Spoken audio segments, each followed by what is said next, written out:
A young gentleman wanders astray whilst hunting on the Yorkshire moors. Snow is falling, and fearing for his life, he finds shelter in the home of an eccentric scientist, long shunned by academia for his belief in the paranormal. Hospitable, the scientist advises our wandering gentleman that a few miles down the road a night coach is due to pass. Keen to return to the love of his young wife, our protagonist ventures out to catch a ride. But little does he know that before the night is over, he will himself rub shoulders with the undead, an experience that will haunt him forever. Today, we delve into the dank and mildewed pages of The Phantom Coach by Amelia B. Edwards. Hello, greetings, welcome to the Danklit Podcast. It's me, your host, Stanley J. Winter, horror author and gothic connoisseur. And today, I'm going to talk about, as I said, The Phantom Coach by Amelia B. Edwards. Now, this is, it's a well-known gothic story, but it is a little bit off the beaten track.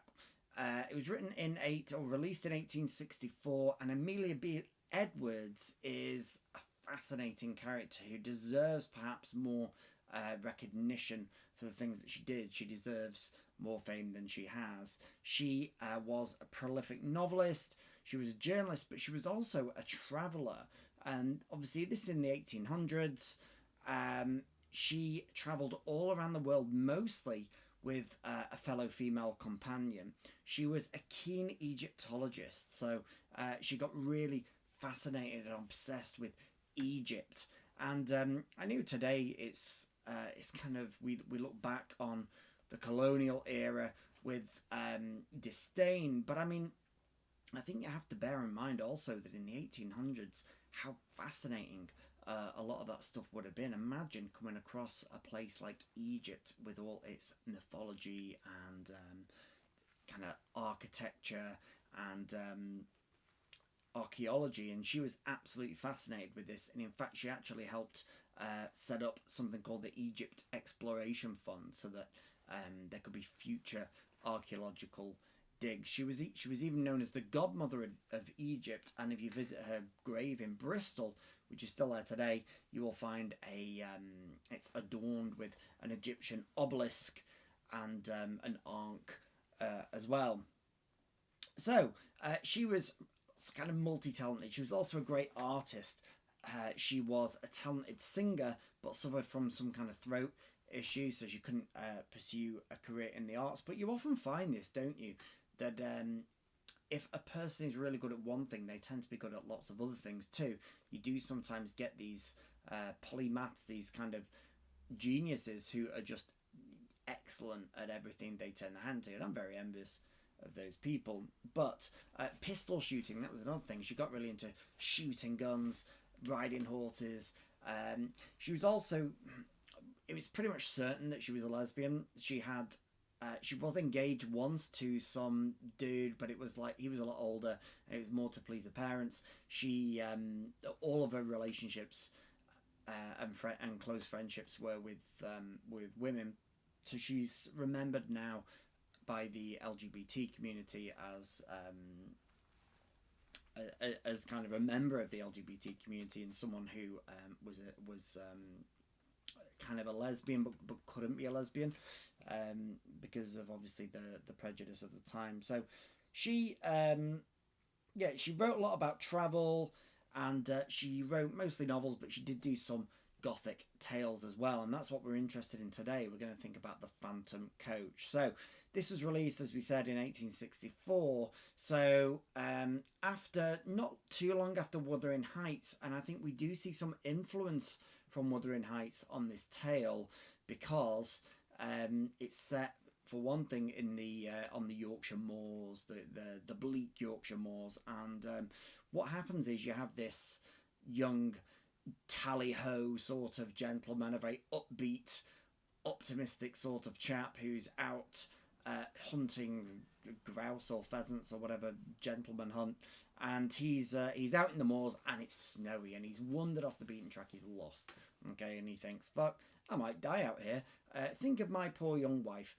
We've not long been since married, we're very happy, and oh well, guess I'm gonna die. But Suddenly he sees a lantern in the distance. He thinks, great, I'm saved. But it belongs to a guy who's like not the warmest. He's kind of miserable. His name is, I forget his name actually, but he reminds me very much of Joseph from Wuthering Heights. So I'm just going to call him Joseph from now. And he's kind of a gruff, miserable Yorkshire dude who is not, like, he just doesn't want this guy to come back to the house, and he's been really kind of secretive about it. He's like, well, you can follow me if you want, but my master's not going to be very happy about it. So it's up to you. The young guy insists on following him anyway. He's like, yeah, I'm coming. I'm staying in your house, because that was the deal. That was the thing at the time. No gentleman would see another gentleman die in the snow. It just wasn't the done thing. You would nobody would. You would have been expecting. There was a kind of code of hospitality. It's not like today. You couldn't really just knock on someone's door and say, let me in. Although I guess even today, if you were lost and freezing to death, you'd hope that someone would give you a hand, or at least let you use a phone or something.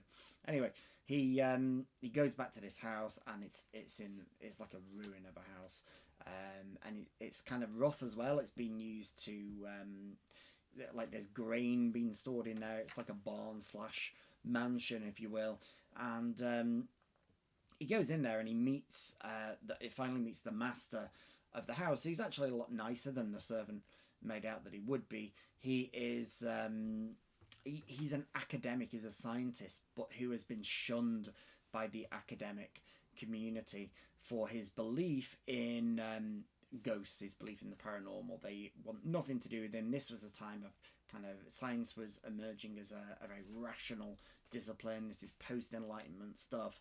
They didn't have any time for ghouls and ghosts. Now, some scholars have suggested that this is Amelia Edwards's way of kind of highlighting the absence of women from the academic sphere, and marginalizing women from the academic sphere, and that's very possible. But today I want to focus on the death. So anyway, he's in the house, and they get chatting. He gets chatting with this academic guy. They have a chat into the night. They have some supper, and then the academic is like, "Hey, you want to get home? You got a young wife. Just a couple of miles down the road, there's a crossroads, and the mail coach, the night coach, kind of passes through at the crossroads in like about an hour's time. So you could make that if you want it. If you can stay here if you want, but if you want to go there." Get a bit of rum down your neck and out into the cold, and miserable Joseph, he'll guide you to the crossroads, and you can catch the coach and you'll be home by the morning. So the young guy's like, hey, sounds good. I'm gonna do it. So he gets his coat on, gets his boots on, he's back out in the snow. The old guy leads him up to the crossroads, and he waits for the coach. He sees the coach, however, come a little bit unexpectedly. So he's actually on an old coach road that's no longer used because it wasn't safe, and apparently there was a terrible accident where a coach just flew off the edge of the cliff years ago, and people were killed. And he's expecting to catch the coach on the main road, not this old ramshackle road that they don't use anymore. But he sees a light coming behind him, and then it's two lights, and it's like it's got to be the coach. And he's like, well, this is really weird. Am I on the wrong road? The old guy's gone now, so we can't ask him. And he just sees a coach coming towards him. He's like, well, it's on the wrong road, though. It should be on the other road. But hey, I guess this is it. Maybe they were wrong about the roads. Maybe the coach took a wrong turn. Whatever. Anyway, the coach pulls up, and nobody speaks to him. And this bit really reminds me of Dracula, and you'll see why. The bit in Dracula where Harker gets into the coach, and it could well have influenced Bram Stoker. This is, of course, much earlier, like nearly 40 years before Dracula. Anyway, this is where our extract begins. So, I jumped forward, waved my hat, and shouted. The mail came down at full speed and passed me. For a moment I feared that I had not been seen or heard, but it was only for a moment. The coachman pulled up, the guard, muffled to the eyes in capes and comforters, and apparently sound asleep in the rumble, neither answered my hail nor made the slightest effort to dismount. The outside passenger did not even turn his head. I opened the door myself and looked in. There were but 3 travellers inside, so I stepped in, shut the door, slipped into the vacant corner, and congratulated myself on my good fortune. The atmosphere of the coach seemed, if possible, colder than that of the outer air, and was pervaded by a singularly damp and disagreeable smell. So we get these real olfactory senses here. That smell is a big part of this sensory description, and he really notices that as he steps into the carriage, and it would be unexpected. What would you expect stepping into a carriage full of people? Perhaps the kind of warm body smell, sweat maybe in those days, tobacco maybe in those days, wood, not so much a damp smell, although I imagine coaches were a little bit damp in those days. I don't know. But anyway, that's the thing that he notices, and it's very obvious, it's very prominent. I looked round at my fellow passengers. They were all 3 men, and all silent. They did not seem to be asleep, but each leaned back in his corner of the vehicle, as if absorbed in his own reflections. I attempted to open a conversation. So we get this otherworldly nature here. So the men outside of the coach were not welcoming. That's odd. The men inside of the coach are not welcoming. That's odd, especially for the time. It's strange, it's unusual, but I think in terms of the writing, it really does create a sense of unease. Something's not quite right, a little bit off with this coach. But what is brilliant about this extract is it's all done so gradually, like a nightmare, like the sort of nightmare you have where you think you're, I don't know, ice skating, and then you look down and one foot is slightly smaller than the other, and then you look up and you've got like tennis rackets for hands or something. It's done very gradually, step by step. So they did not seem to be asleep. He tries to make conversation. How intently cold it is tonight, I said, expressing my opposite neighbour. So this is our young gentleman is, again, he's very tally-ho, he's a very polite English chap. He believes in social propriety. He, in his culture, it would be bizarre to not at least greet somebody with some trivial conversation about the weather, or make some comment just to kind of break the ice. People like to mock the English, don't they, for talking about the weather and like small talk. But I actually I actually think it kind of lubricates the socialization process, doesn't it? It kind of, small talk just sort of eases you in a bit. It kind of oils the wheels of awkwardness a little bit. And that's what he's trying to do here. He's like, well, this is awkward, this is weird. Let's see if I can lighten the mood in here a little bit. He doesn't get any reply, though. He lifted his head, looked at me, but made no reply. So that's his neighbour, the other guy. The winter, I added, seems to have begun in earnest. So again, he's on about the weather, he's making small talk. Although the corner in which he sat was so dim that I could distinguish none of his features very clearly, I saw that his eyes were still turned full up on me, and yet he answered never a word. So shadow here, darkness here, ever the friend of the horror writer. These other figures are just slightly bathed in shadow, so we can't quite make out their faces, and it isn't going to be revealed just yet the true horror of what they are. And I do think, by the way, that this extract is pure horror.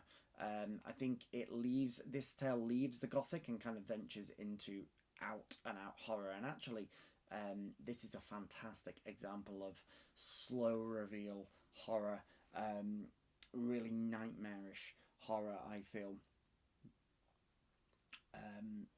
So anyway, he's trying to make polite small talk. These guys are ignoring him. He's getting a bit pissed off. At any other time, I should have felt and perhaps expressed some annoyance, but at the moment, I felt too ill to do either. So yeah, like normally he'd say something about this. He's not a shy guy. He's someone who'd be like, he's quite assertive. He'd be like, hey, what, will you not give me a response or something like that? Nowadays, probably be something like, what's up with you lot, or something like that. But in those days, very polite. It would be, I see you, or I see you will not dignify me with a response, or something more formal like that.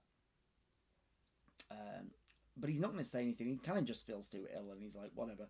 The icy coldness of the night air had struck a chill to my very marrow, and the strange smell inside the coach was affecting me with an intolerable nausea. So whatever the smell is, it's making him feel sick. It's making him feel ill. So this is not just a normal, like damp wood smell. This is something worse. I shivered from head to foot, and turning to my left-hand neighbour, asked if he had any objection to an open window. So he turns to the guy next to him and is like, may I open the windows? Even though they're being quite rude to him, he still follows this code of politeness where he's like, would anyone mind if I open a window? He neither spoke nor stirred. So even then, when he asked him a direct question, the guy doesn't speak. I repeated the question somewhat more loudly, but with the same result. Then I lost my patience and let the sash down. As I did so, the leather strap broke in my hand, and I observed that the glass was covered with a thick coat of mildew, an accumulation, apparently, of years. So again, we have a kind of ramping up of the horror here, an amplification of this sense of mould and decay and death. But he still tries to rationalise it. He hasn't accepted that he's stepped into another realm here, although that is what's happened. He's in denial, and he tries to remain ever rational. My attention being thus drawn to the condition of the coach, I examined it more narrowly and saw by the uncertain light of the outer lamps that it was in the last stage of dilapidation. So he looks around and he's like, shit, this coach is falling to bits. Every part of it was not only out of repair, but in a condition of decay. The sashes splintered at a touch. The leather fittings were crusted over with mould and literally rotting from the woodwork. I love the description here. And it's literally as if the coach seems to fall apart beneath his fingers here. And the more he looks around, the more he becomes aware of the horror. The more he becomes aware that this is like, is it even a real coach? It's starting to just fall to bits before him. But again, how gradually this is done, I think, is genius. The floor was almost breaking away beneath my feet. So even when he looks down, it's like he would be able to see the road. It's the floorboards are kind of coming apart. It's falling to bits, this thing. And we get a sense of danger here. And vulnerability too. If you're on a coach that's about to fall to bits, and you can actually see the road beneath you. It reminds me when I used to walk on the pier at Blackpool as a kid. You could see the sea through the cracks. Excuse me. And it made you feel quite vulnerable, even though you knew you couldn't fall through. There's something about that, about seeing gaps beneath your feet, that reminds us that we're being suspended in some way. The whole machine, in short, excuse me, was foul with damp and had evidently been dragged from some outhouse in which it had been mouldering away for years to do another day or two of duty on the road. So again, this is kind of him trying to rationalise the situation. He's like, oh well, the coach is fucked, but it must have come out of a storage shed. This is like a spare replacement coach that they're using. Whatever. Never mind. I turned to the third passenger, whom I'd not yet addressed, and hazarded one more remark. This coach, I said, is in a deplorable condition. The regular mail, I suppose, is under repair. So he's trying to sort of validate his suspicion here by, again, trying to make small talk with another passenger. I noticed the kind of pattern of three here. There are three passengers, and that's a very common trope, of course, in ghost stories. You have the three ghosts, don't you, of A Christmas Carol, etc. So it's like he one, two, and then the third one is the last person he addresses. He moved his head slowly and looked me in the face without speaking a word. I shall never forget that look while I live, so it's this one, the third ghost, that gives him the final reveal, the final information that he needs to put together his conclusion that he's stepped into another realm. This is not a replacement male. This is not anything that he can explain away with a rational explanation. This is something very, very dark and different. I turn cold at heart under it. I turn cold at heart even now when I recall it. His eyes glowed with a fiery, unnatural lustre. His face was livid as the face of a corpse. His bloodless lips were drawn back as if in the agony of death, and showed the gleaming teeth beneath. So this hideous look, the lips been drawn back from the teeth to give it this kind of skeletal look.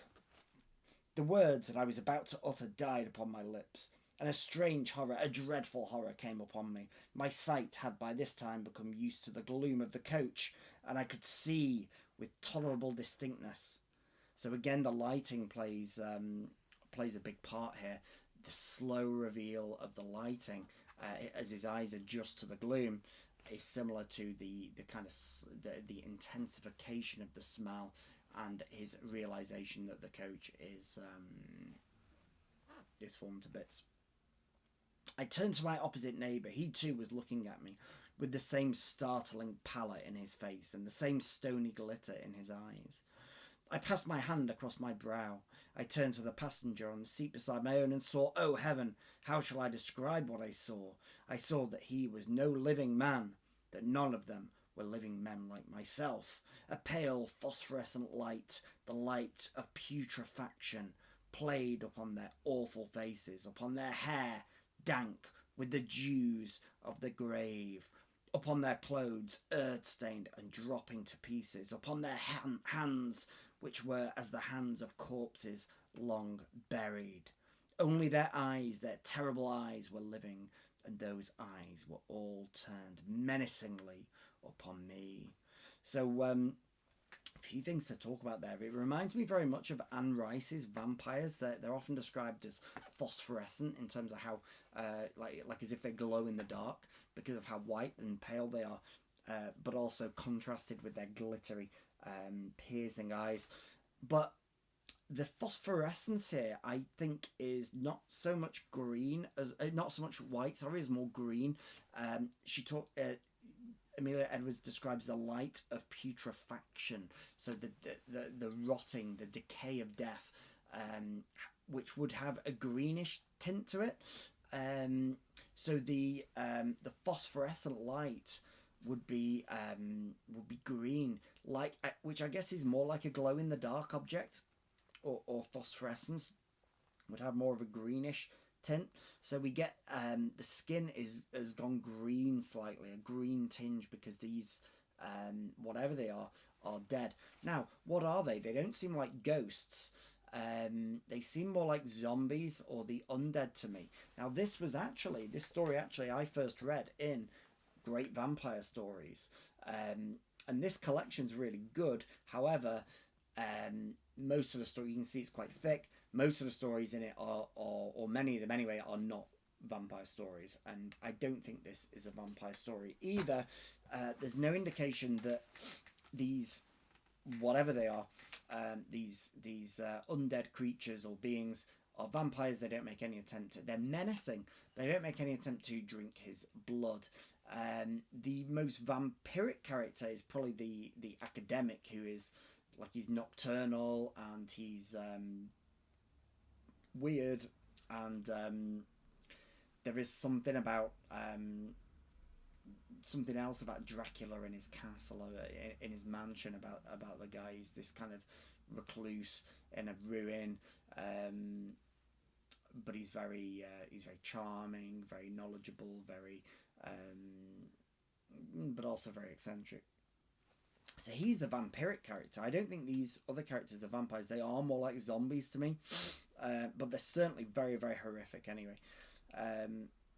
And we do get some lovely description of, the kind of dankness there. Their hair dank with the dews of the grave. Their clothes earth stained and fall into bits.